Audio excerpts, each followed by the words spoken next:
안녕하세요. 설은 잘 치셨습니까? 별일 없을 거요? 아직 못 오신 분이 많으시네. 그죠? 이분 주는 그냥 쉬는 중가? 배 타고. 오늘 231페이지죠? 앞에 복습을 199페이지, 206페이지, 214페이지 3개 복습하고 진도 나가자.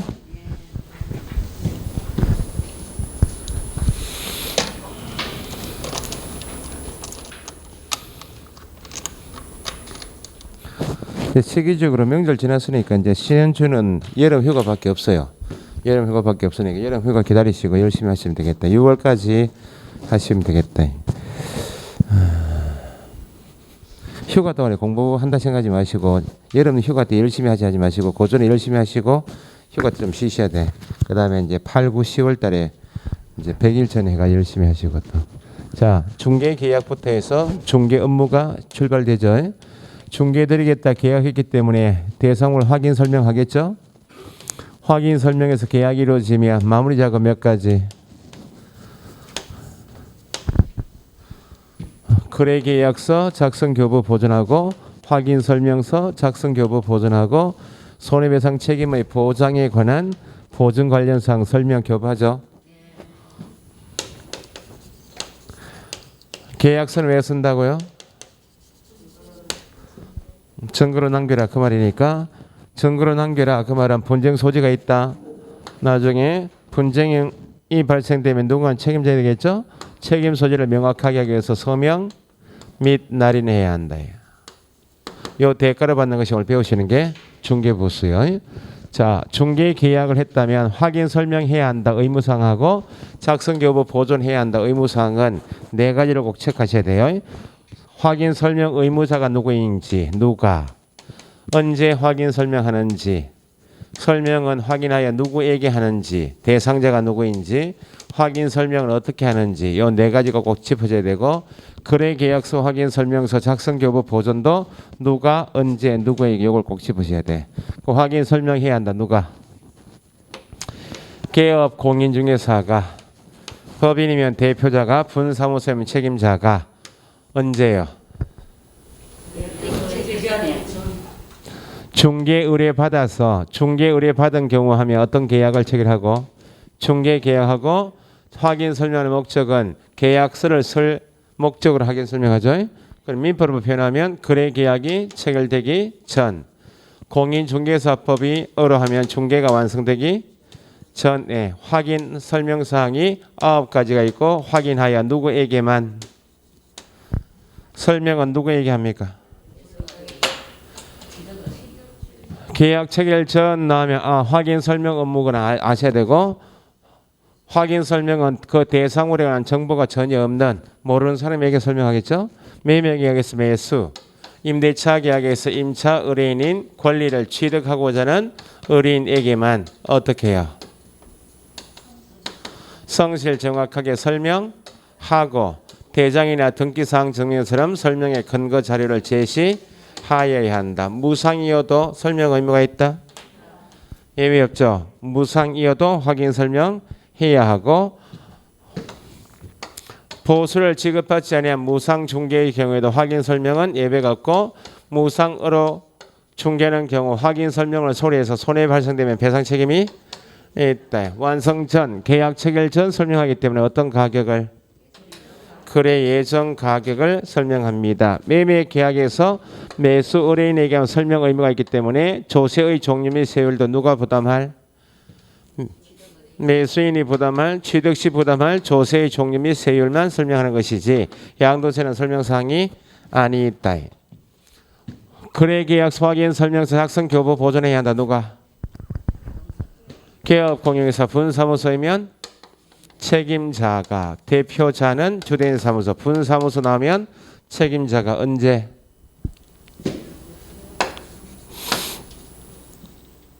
계약이 체결되기 전까지 확인 설명했다면 이제 마무리 작업은 계약이 체결된 때. 계약이 체결된 때니까 공인중개사법으로 표현하면 중개가 완성된 때. 거래계약서 확인 설명서 누구한테 교부? 거래 당사자에게 같은 말 쌍방 모두에게 교부하고 거래계약서 몇 년 보전? 5년 확인 설명서 3년 보전. 원본 4번 전자문서에 보존하면 되죠. 다만 거래계약서 확인 설명사항이 공인전자문서센터에 보관된 경우에는 별도 보존 의무가 없다. 확인 설명사항 9가지 중에서 내외부 시설 상태인 수도, 전기, 가스, 소방, 승강기, 배수 등의 내외부 시설 상태나 벽면 도배 상태나 환경 조건은 대장을 통해서 확인할 수 있다. 현재 상태는 대장을 통해서 확인할 수 없으니까 성실 정확하게 설명하기 어려우면 누구한테 가서 매도, 임대, 그 밖에 권리 이전하고자 하는 의뢰인에게 상태에 관한 자료 요구할 수 있죠. 요구받은 매도 임대인이 상태 자료 요구에 불응한 경우에도 불응한 사실은 누구에게 매수 임차 의뢰인에게 설명하고 설명해서 계약이 이루어지면 어디 적어라. 확인 설명서에 기재해야 한다. 그죠? 불응한 사실도 설명해야 하고 계약이 이루어지면 확인 설명서 기재해야 한다. 확인 설명사항 9가지는 어디에 적는다고요? 확인 설명사항이 당사자 간 합의가 돼서 계약이 이루어지면 설명한 내용이니까 어디 적어라? 확인 설명서 기재사항이면 확인 설명사항은 어디 적는 것이 아니다? 거래계약서 기재사항이 아닌 것 하면 답은 뭐? 확인 설명사항은 거래계약서 기재사항이 아닌 것. 여기는 어떤 가격을? 여기는 거래 가격을 거래 금액을 기재하는 것이고 예정 금액 하면 안 되고 여기는 5년 보존이죠. 법정 서식이 있다 없다? 없다. 표준 서식이 없다. 거래 금액을 기재합니다. 확인 설명할 때 권리관계 설명해야 하네요. 권리관계. 당연히 매수 임차인에게 지금 설명드린 아파트의 소유자가 누굽니다. 을구에 보시면 건조당권이 있고 건조당권자가 무슨 은행 무슨 지점이다. 채권 최고기 얼마다라고 설명하죠. 권리관계는 설명했다면 설명한 권리관계는 어디에 적고 설명한 내용은 어디에 적고요. 확인 설명에 적는 것이고 거래계약서에는 권리관계를 적는 것이 아니고 아파트 매매계약서 나오게 되면 매매계약하면 권리가 이전되는 권리 이전 내용만 적는 것이지 권리관계는 확인설명사항. 그래서 결국은 확인설명사항인가 아닌가에 따라서 확인설명사항이면 확인설명서의 기재사항이지 거래계약서 기재사항이 아니다. 그래서 거래계약서만 쓰는 표현이 세 가지가 있다. 거래계약서는 표준 서식이 없어요. 없지만 5년 보존하려면 반드시 작성해야 되겠죠. 작성해야 하는데 서식이 없다고. 서식을 권장할 수 있다. 거래계약서는 표준 서식이 없다. 없지만 정부로서 5년 보존하려면 반드시 쓸 때 서식이 없으니까 서식 권장은 누가 하고? 모든 서식은 다 국토교통부령이기 때문에 국토부 장관은 거래계약서 표준 서식을 정하여 사용을 권장할 수 있다. 서명 및 날인해야 한다. 누가? 서명 또는 날인하면 안 되고 및 날인하고 또는 날인은 구분하셔야죠. 서명 및 날인은 완성에 대해서 작성해서 교부하는 두 가지. 거래계약서하고 확인설명서에는 서명 및 날인. 당연히 책임 소재를 명확히 할 목적이니까 부동산 중개사무소에서 계약이 이루어졌다. 그러면 소속이 일했든지 개업 공인서 본인이 직접 일을 했든지 누구는 책임져야 한다? 개업 공인서는 법인이면 대표자가 분사무소이면 책임자가 서명 및 날인하되 더하기 확인 설명은 의무자는 개업 공인사이지만 누구는 할 수 있다. 소속 공인중개사는 확인 설명할 수 있죠. 당해 중개인을 수행한 소속 공인중개사가 있다. 이렇게 나오면 당연히 일을 한 사람이 소속이면 소속도 자기가 확인 설명이 잘못되면 책임져야 되겠죠. 그를 고용한 개업 공인상의를 보니까 당해 중개인을 수행한 소속이 있다 나면 개업 공인사만 서명 및 날인하면 된다. 소공만 하면 돼요. 뒤에 개업 공인중개사와 함께 법인이면 대표자와 함께 분사무소이면 책임자와 함께 및 날인해야 되고 개업 공인사 두 사람 갑, 을이 공동으로 중개해서 계약이 체결되면 공동 중개에서 계약이 이루어지면 공동중개에 관여한 개업공인사 모두가 서명 및 날인해야 한다. 그래서 기초적으로 판례 같은 것은 나중에 무상중개인 경우 설명 의무가 있다. 무상이어도 설명을 소리해서 손해 발생된 배상책임이 기본 판례고, 그럼 판례 관계 몇 개 있는 거 건지당이 있으면 채권 최고액을 설명한다. 그거 나중에 보충하셔도 요거 꼭 누가 언제 누구에게 어떻게 요걸 꼭 체크하실 거예요. 됐죠? 그래서 중개인을 함에 있어서 고의과실로 재산상 손해가 발생될 수 있다. 그래서 공인중개사법에서 손해배상 책임 조항이 있다 없다? 손해배상 책임 조항이 있습니다. 항상 요 규정은 민법하고 비교해서 나오는 지문이 어려우니까 민법에도 개인 간에 발생될 수 있는 배상 책임 조항이 있다 없다? 당연히 750조에 있고, 민법 750조 별도로 하고 공인중개사법 30조에도 배상 책임 규정이 있다. 민법은 일반법이고 공인중개사법이 특별법이니까 민법에서 배상 책임이 있다 할 때는 반드시 뭐가 있을 것? 고의 과실로 인한 위법한 행위로 타인에게 손해 가한 자는 그 손해를 배상할 책임이 있다. 이게 민법 750조야. 그러면 민법은 모든 사람이 다 적용되는 법이죠. 개업 공인중개사 등도 민법 적용된다. 개업 공인중개사 등이 중개 행위를 하다가 고의 과실로 인한 위법한 행위로 타인의 손해가 있다면 개업 공인중개사는 어디까지 책임이 있고, 자기의 고의 과실로 발생한 손해는 민법이 다 적용되는 사람이기 때문에 행위자인 개업 공인중개사가 직접 고의 과실이 있다면 본인의 고의 과실로 인하여 발생한 손해는 다 누가 책임져야 돼요? 개업 공인중개사 등이 다 책임지는 모든 손해는 직접 고의 과실을 행한 개업 공인중개사는 발생한 재산상 손해이든지 정신적 피해이든지 모든 손해의 책임이 있다. 민법에는 고의 과실로 인하여 발생한 손해는 네가 사고 친 것이니 다 책임지라. 요 규정만 있지 별도 배상 능력이 없을 수도 있다. 그 경우를 대비해서 배상 책임을 보장하기 위한 별도 제도는 민법에는 없어요. 별도 민서소송법을 통해서 소송 걸어서 해결하려 돼 있지. 민법 안에는 배상 책임이 있다까지 있지 다른 제도가 없다는 거야.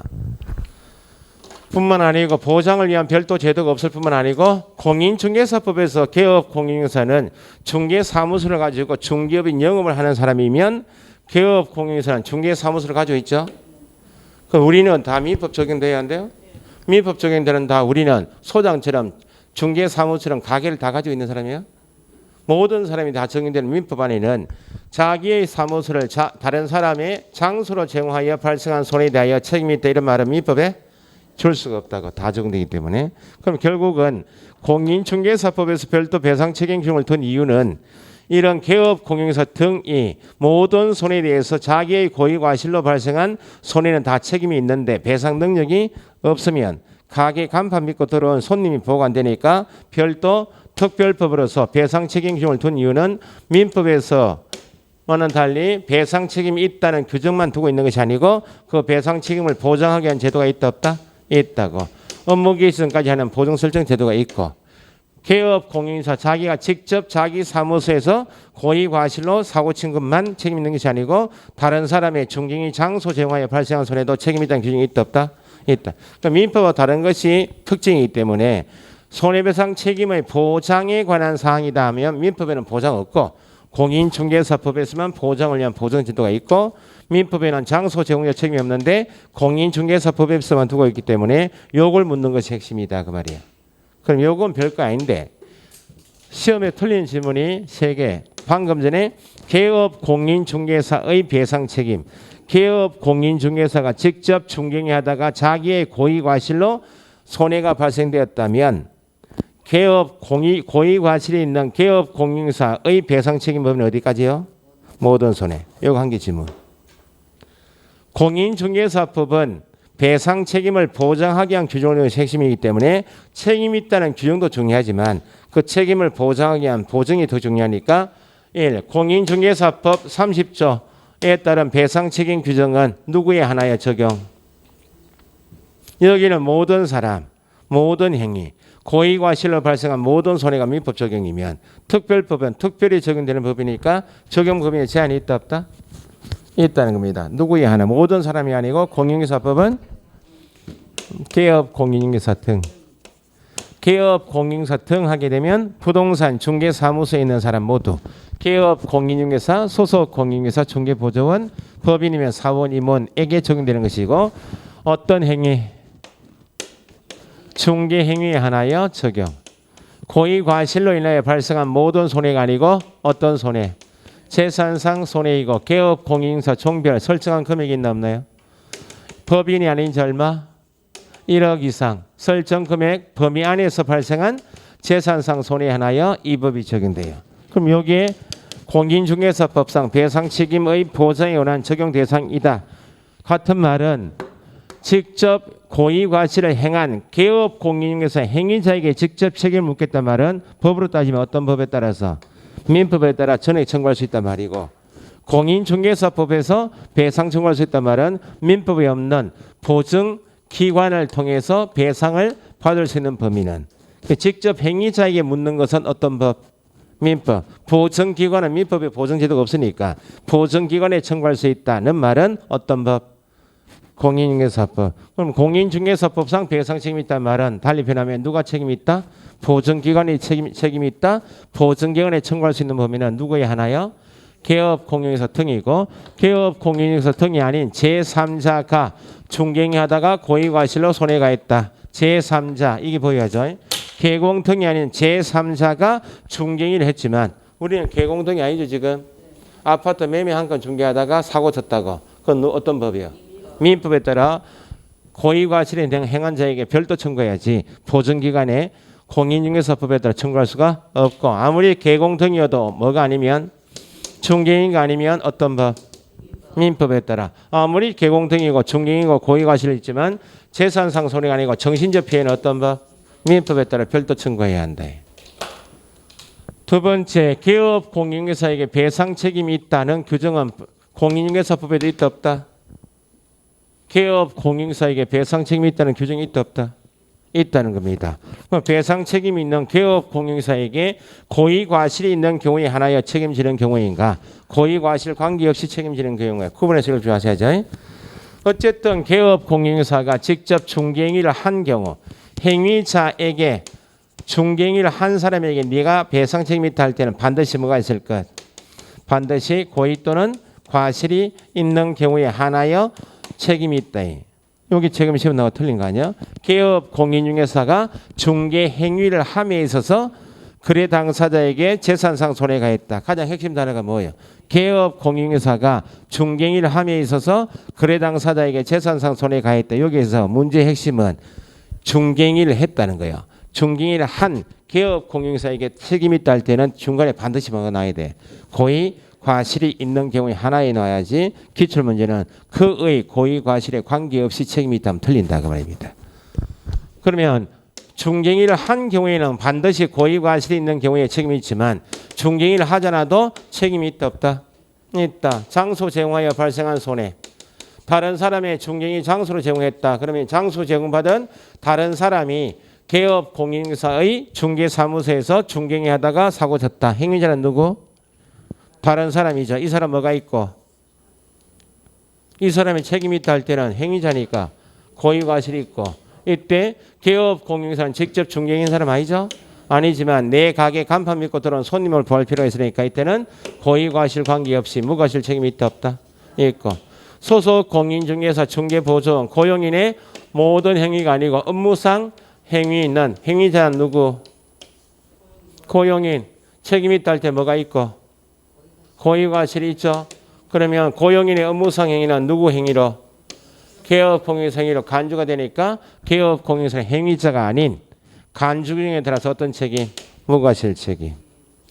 그래서 세 가지 공인중개사법상 배상 책임 요건 개업 공인중개사에게 배상 책임이 있다고 할 때 직접 중개행위를 한 경우인지 하지 않은 경우인지 구분하시고 그러면 직접 중개행위를 한 개업 공인중개사에게 청구할 수 있는 범위는 행위자에게 직접 묻는 것은 어떤 법? 민법에 따라 모든 손해. 공인중개사법상 배상 책임이 있다는 말은 행위자인 개공에게 직접 묻겠다는 말이 아니고 누구에게? 보증기관에 청구할 수 있는 범위는 재산상 손해액 얼마만큼? 설정 금액 범위 안에서만. 그럼 한도 초과하면 더 이상 우리 법에서 청구할 수 있나 없나요? 한도 초과나면 공인중개사법상 배상 청구할 수 없다. 보증에 청구할 수 없으니까 보충주로 적용되는 어떤 법에 따라서 민법에 따라 누구에게 기업 공인중개사 등에게 별도 청구할 수 있다. 요 관계가 힘든 거예요. 어려운 거예요. 손해배상 책임을 보장하기 위한 보증은 누구를 위한 제도입니까? 기업 공인중개사 나를 위한 제도입니까? 나의 고의과실 고용인의 업무상 행위로 인하여 재산상 손해 입은 거래 당사자 보호 취지입니까? 우리가 많이 가입하는 보험은 나를 위한 제도지만 공인중개사법상 보증은 나를 위한 제도가 아니고 나의 고의과실 고용인의 업무상 행위 장소 제공을 인하여 재산상 손해 입은 거래 당사자 나를 위한 제도가 아니고 상대방 보호 취지이면 나를 위한 제도가 아니니까 중개업을 하고 싶으면 나를 위한 제도가 아닌 보증은 예외가 있다 없다. 보증은 예외 없이 설정해야 합니다. 예외 없이 설정하란 말은 공인중개사법상 개업 공인중개사 총 별 몇 사람? 세 사람이 뭘 하고 싶을 때 중개업하고 싶으면 언제까지? 업무계획서에 다른 법률 규정에 따라 중개업을 할 수 있는 법인 특수법인도 주된 사업은 아니지만 부수적으로 뭘 하고 싶으면 중개업을 하고 싶으면 언제까지? 업무계획서에 보증 설정은 예외가 없다. 보증 설정 방법은 세 가지가 있다. 보증보험에 가입하든지 협회가 운영하는 공제에 가입하든지 공탁소에 가서 공탁하는 방법이 있다.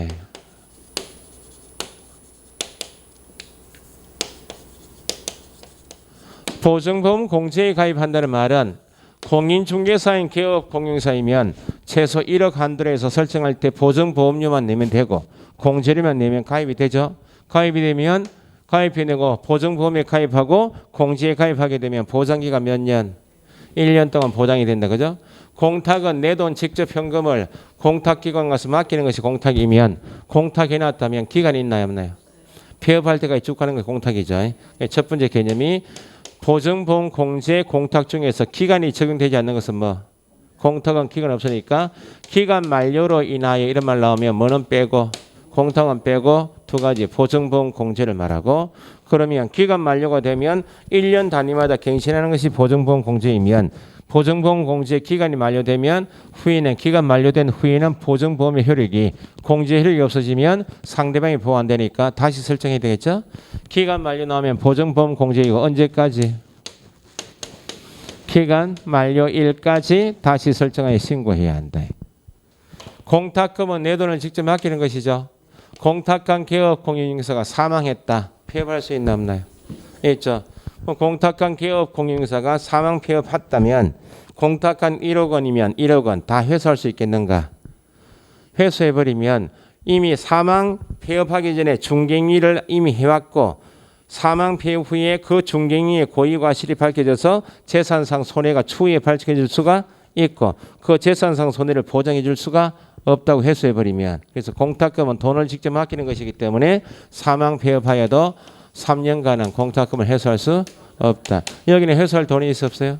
없어요. 보증보험금 공제금 공탁금으로 손해배상했다. 손해배상 후 15일 이내에 보증보험 공제는 보장받는 기간이 1년인데 1년 기간 내에 몇 건을 보장해주기 위해서 한 건을 보장해주는 제도야.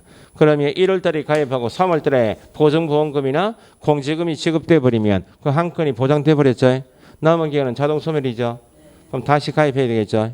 손해배상 후 15일 다시 가입이고 공탁금 1억 걸었는데 3천만 원 배상해서 나갔다. 남은 돈은 7천만 원밖에 없죠. 공탁으로 계속 보증을 유지하려면 최소한도 1억 원 채워넣어야 될 거 아니야. 부족하게 된 금액을 보전해야 한대.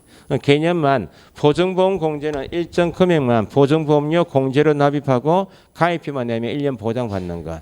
공탁은 내도 맡기는 것이기 때문에 여기 기간이 없고 기간이 있다. 그래서 기간 만료로 인하여 나오면 아 공탁은 관계없구나. 그럼 기간 만료되면 다시 설정해야만 보증이 유지가 되면 기간 만료일까지. 사망 폐업한 날부터 3년 이내에 회수할 수 없단 말은 어디만 쓴다고요? 공탁만. 손해배상 후 나오면 손 씻고 이렇게 암기하시고 15일 이내에 보증보험 공제는 한 건 배상돼 버리면 남은 기간은 소멸이니까 다시 가입하고 공탁금은 배상 후 남은 돈이 최소한도가 안 되면 최소한도까지 채워넣어라 보전해야 한다. 보증은 변경할 수 있나 없나요? 변경할 수 있죠. 보증은 이미 설정한 보증을 해지하고 변경합니까? 해지하는 순간에 보증이 깨지면 변경할 때까지 보증이 일시적으로 중단돼 버리면 안 되니까 이미 설정한 보증 그대로 두고 바꿔야 되겠죠. 이미 설정한 보증에 효력이 있는 기간 중에 다른 보증을 먼저 변경 설정한 다음에 나중에 해지해야지. 해지 후 변경이 아니고 기간 중 변경 설정해야 한다. 중개가 완성이 되면 마무리 작업 3가지 한다 그랬죠? 거래계약서 확인 설명서 작성 교부 보존한 다음에 추후에 나의 확인 설명이 잘못되어서 고의 과실이 밝혀져서 재산상 손해가 발생될 수가 있고 나한테 배상 책임이 있지만 내한테 배상 능력이 없을 수가 있으니까 공인중개사법에 따라서 내가 뭘 해놨다고? 보증이 설정되어 있다라고 당사자에게 설명하고 중개사무소에 게시되어 있는 보증관계증서를 교부해야 한다. 요 대가를 받는 것이 중개보수다. 기억이 납니까? 요 정도 하죠, 복습에. 자, 이제 손해배상 책임까지 했으니까 손해배상 책임까지 했으니까 이제 중개보수 보시면 231페이지죠. 중개보수. 여기는 계산 문제까지 한 문제 나오면 최대 2문제 나온다 보시면 돼요. 서술형으로 두 문제만 나온 적도 있고 계산 문제만 나온 적도 있고 어쨌든 한 문제, 2문제 나오는 최대 2문제까지 보시면 돼요. 자, 거기 밑에 231페이지 테마 1번에 중개보수 있죠. 1번에 중개보수 청구권 있죠. 청구권 밑줄하시고 그 다음에 233페이지에 하단에 2번 중개보수 요율 있죠. 일단 청구권하고 목차는 이렇습니다.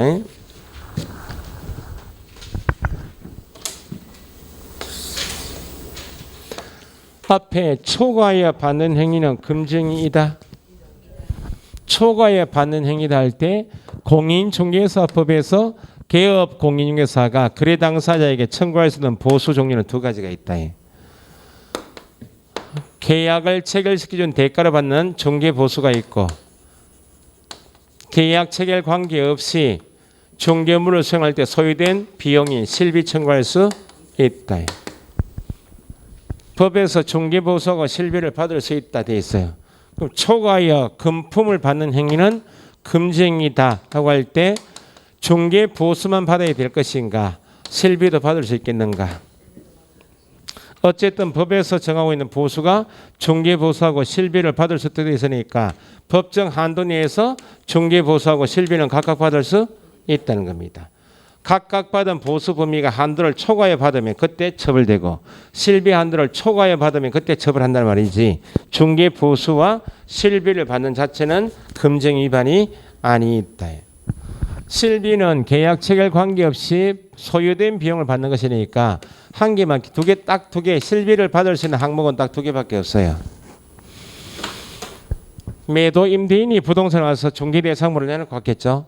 아파트 팔아달라고 내놓고 하고 임대인이 와서 임차인 구해달라고 내놓고 하면 매도 임대인과 중개 계약하면서 확보되어 있는 중개대상물을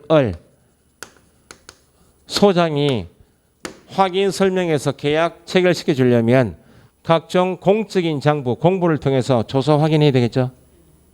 아니면 원거리에 있으면 대장 등기부 토지 이용 계획 확인 통해서 확인한 다음에 누가 실제 점유를 쓰고 있는지 갔다 왔다 해봐야 될 거 아니야. 그러면 교통비도 든다. 제주도에 왔다 갔다 할 수 있나 없나? 들죠. 중개대상물 권리관계나 표시사항이나 공법상 제한사항처럼 권리관계 등을 확인할 때 소요되는 비용이 있다 없다. 여기 실비 중에 한 개예요. 대장 발급 비용, 등기부 발급 비용, 원거리에 있으면 누가 점유하고 있는지, 교통비, 숙박료 등을 권리관계 등의 확인에 소요되는 실비래요. 그럼 권리관계 등을 확인할 때 드는 비용은 매도 임대인에게 청구할 수 있겠는가? 매수 임차인에게 청구할 것인가? 지금 매도 임대인이 내놓은 물건을 조사 확인할 때 대장 발급 비용, 등기부 발급 비용, 토지 이용 계획 확인서, 교통비, 숙박료 같은 것은 매수 임차인에게 청구하겠나요? 매도 임대인에게?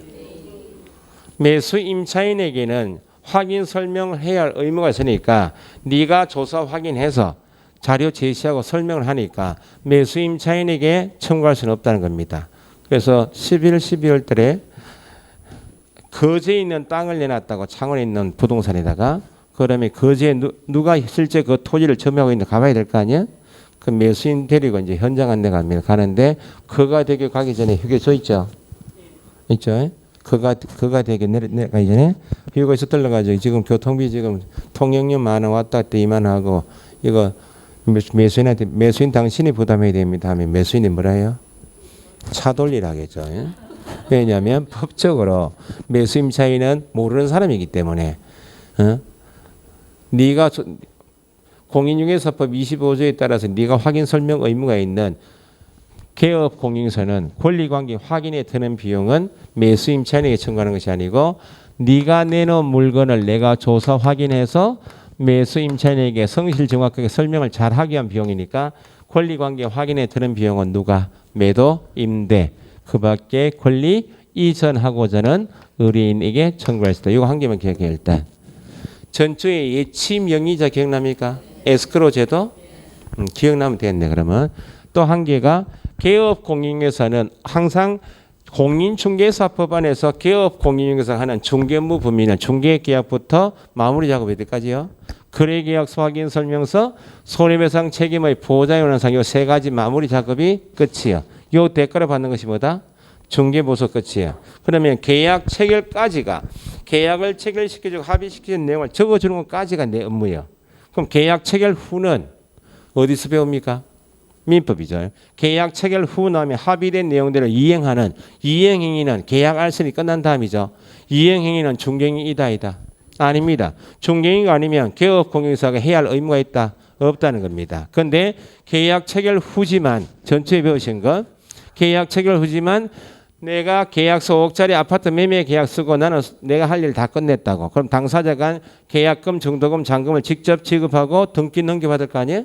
그럼 계약금, 중도금, 잔금이 넘어갔는데 매수인에게 등기가 넘어가기 전에 그 매매 계약이 103조 위반, 사기 강박, 취소 등이 될 수 있나 없나요? 그러면 무효 취소 해제되면 돌려줘야 될 거 아니에요?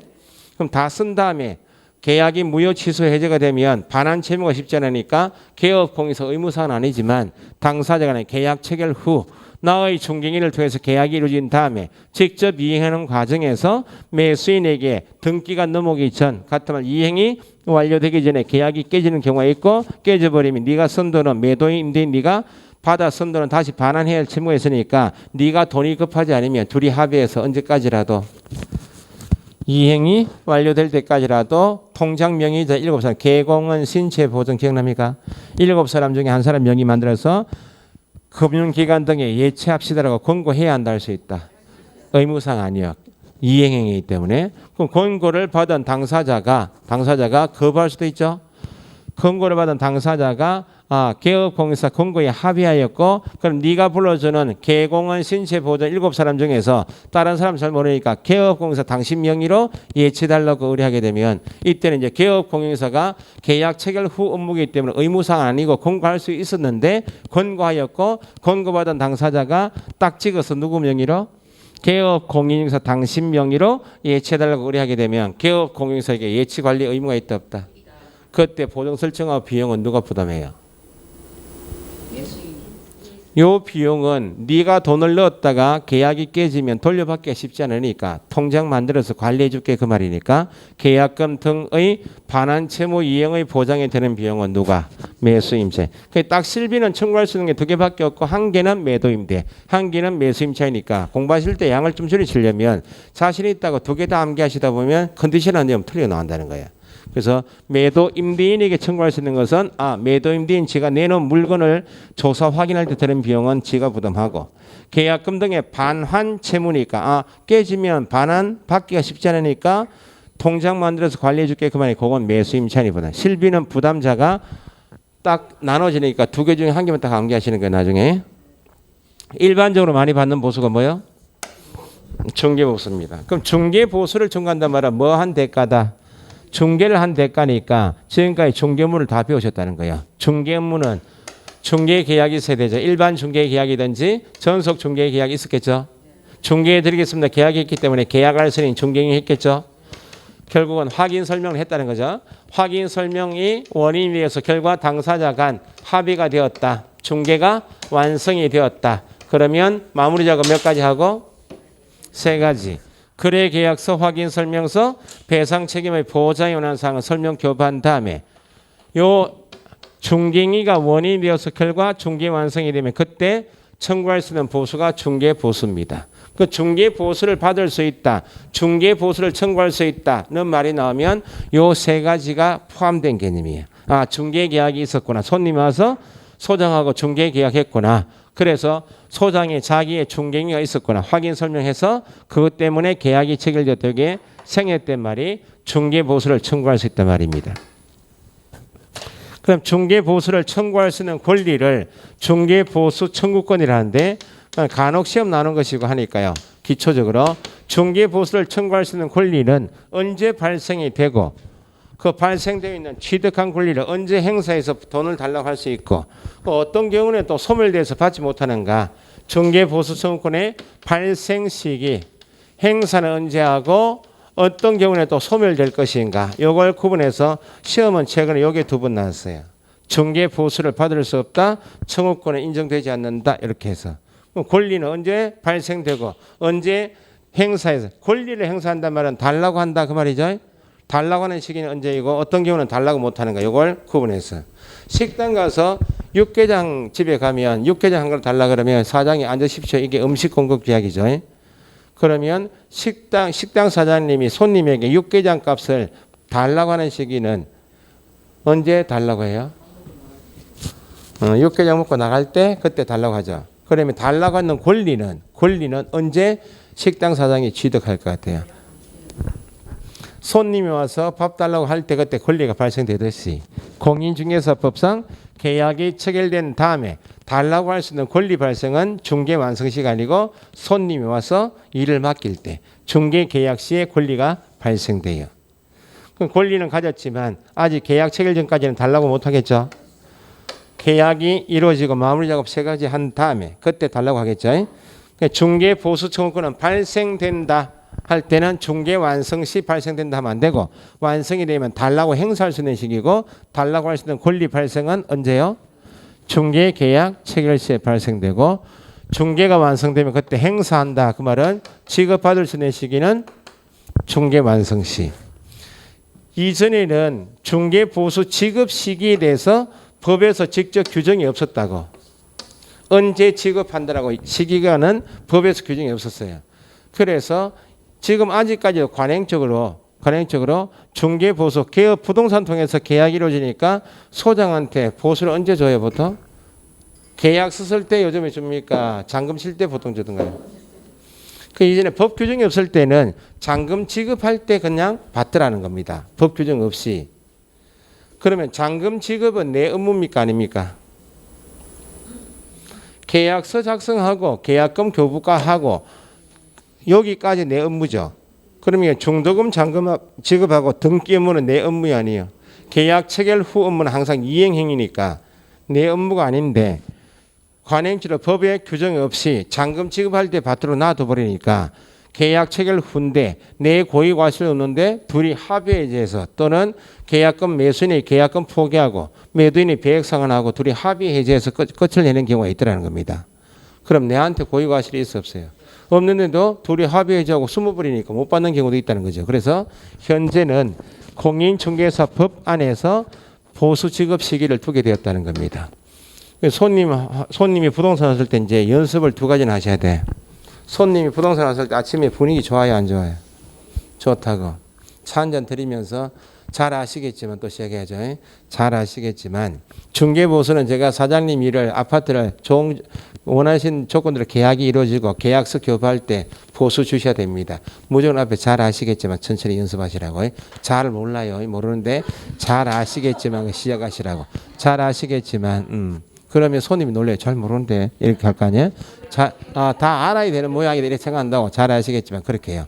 약정했다고. 그러면 약정을 중개계약할 때 약정을 계약서 교부할 때 지급하기로 한다. 적었죠? 그러면 잘 아시겠지만 계약서 제가 중개를 잘해서 계약서 드릴 때 그때 중개보수는 지급해야 합니다. 하면 손님이 뭐라 해요? 차한잔 더 먹고 있으니까 그때 분위기 좋으니까 예 알겠습니다 하면 손님 번호 앞에서 중개계약서 안 쓰지만 물건 대장 적는 데 있죠. 중개보수는 계약서 교부시 거래계약서 교부시 지급하기로 한다. 크게 적어야지 보는데. 그러면 계약서 교부할 때 손님은 주겠죠. 그런데 약정을 못했다고.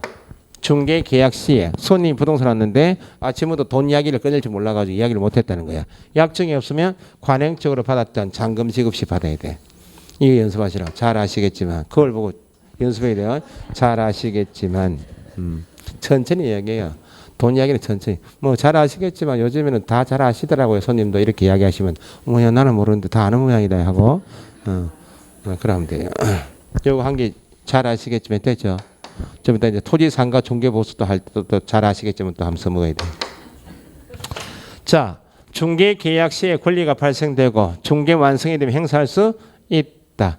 됐어요? 중개보수 지급 시기는 법에서 규정이 있다.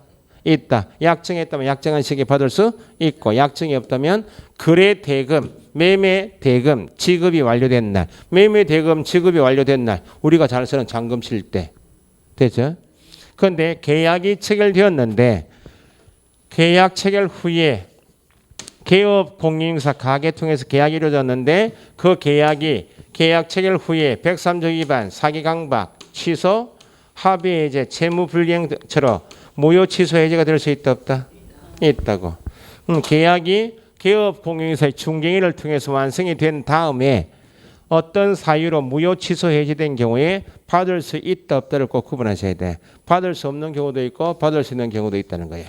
당연히 계약이 무효 취소 해제되는데 책임을 확인해 보니까 개업 공인인사 나의 고의 과실로 인하여 개업 공인인사의 고의 과실로 인하여 거래 계약이 무효 취소 해제됐다면 책임이 누구한테 있으니까 개업 공인사의 고의 과실이 원인이니까 받을 수 없다. 권리는 소멸됩니다. 그런데 무효 취소 해제됐다.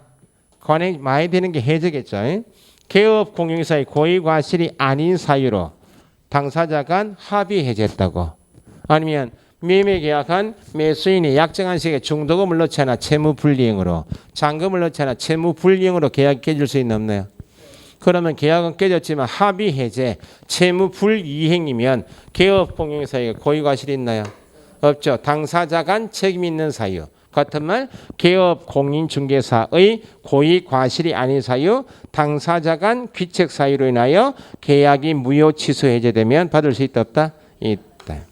여기에 두 번 나왔다는 거예요. 모의고사 보시면 개업 공인중개사가 거래 당사자에게 중개 보수를 청구하기 위해서는 개업 공인중개사의 중개 행위와 중개 완성이 거래 계약 체결 관계는 어떤 관계에 있어야 한다? 인과관계에 있어야 한다. 이것도 모의고사. 인과관계가 있어야 보수를 청구할 수 있다. 당연하죠. A가 갑을 병하고 일반 중개 계약을 했다. 다수하고. 갑하고 중개계약을 병하고 중개계약했죠. 갑 나의 중개인이 원인이 되어서 결과 계약서서야 내가 손님에게 보수 청구할 수 있지.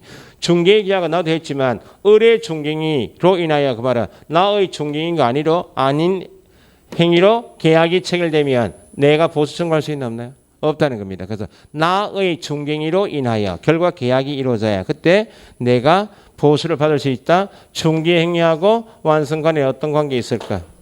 인과관계 있었나 그런 질문도 나오고. 자, 중개계약은 잔치집에 가면서 하기도 한다. 결혼식장 가면서 소장님 100일동 1,500일로 잘 부탁합니다 하면 소장님은 잘 다녀오십시오 이렇게 하죠. 그게 중개계약 아니야? 중개계약을 했지만 얼마 주셔야 됩니다. 얼마 드릴게요라고 이야기하고 나갔어요. 그래서 중개계약을 체결할 때 두 가지입니다. 중개보수 지급 약정을 했다면 약정한 시기에 받을 수 있도록 한 개.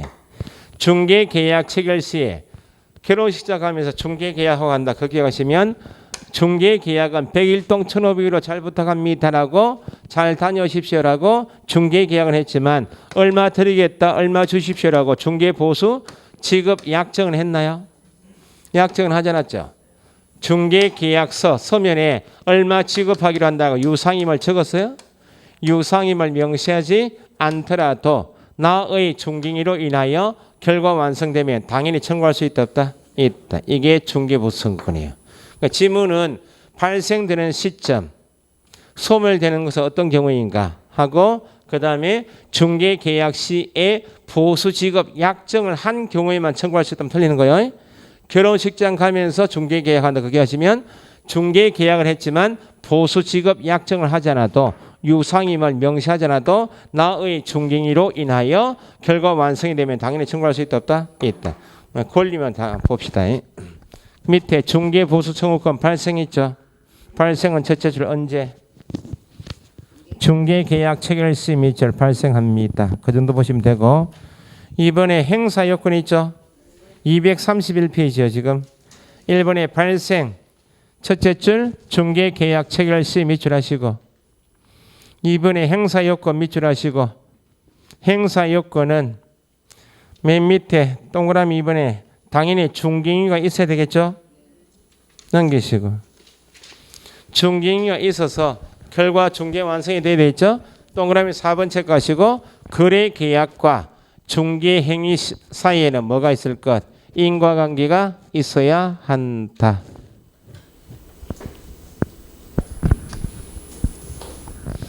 그 다음 밑에 3번에 중개 보수 청구의 상대방 있죠.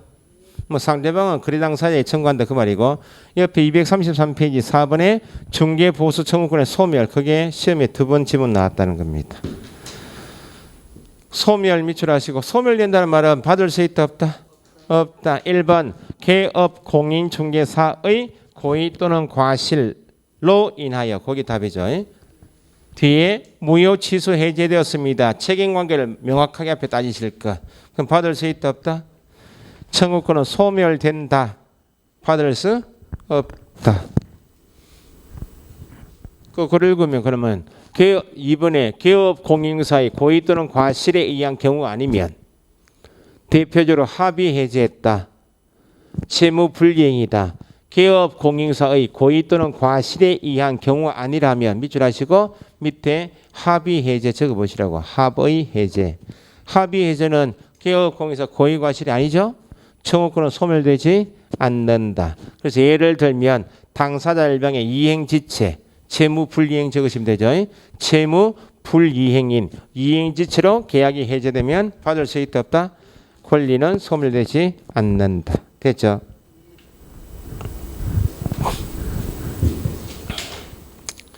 자, 그 다음에 밑에 하단에 중개보수 요율 있죠. 요율. 중개보수 요율 여기부터 이제 법 규정인데 밑에 동그라미 1번에 중개보수는 뭐하고 뭐로 구분하여 첫째 줄 밑줄에서 시험 나왔던 질문 주택과 주택 외로 구분하여 다른 기준을 적용한다. 그 밑줄에 넣으시고 그래서 밑에 2번에 주택 괄호에 뭐 포함? 부속 토지 그냥 토지 하면 돼. 부속 토지 포함 동그라미 하시고 넘겨보시면 235페이지에 맨 위에 동그라미 3번에 주택 외의 중개대상물 있죠.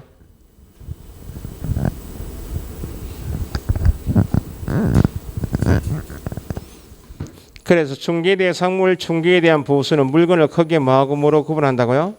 주택과 주택 외로 구분하여 다른 기준을 정합니다. 해서 설명을 제가 50분 돼버네.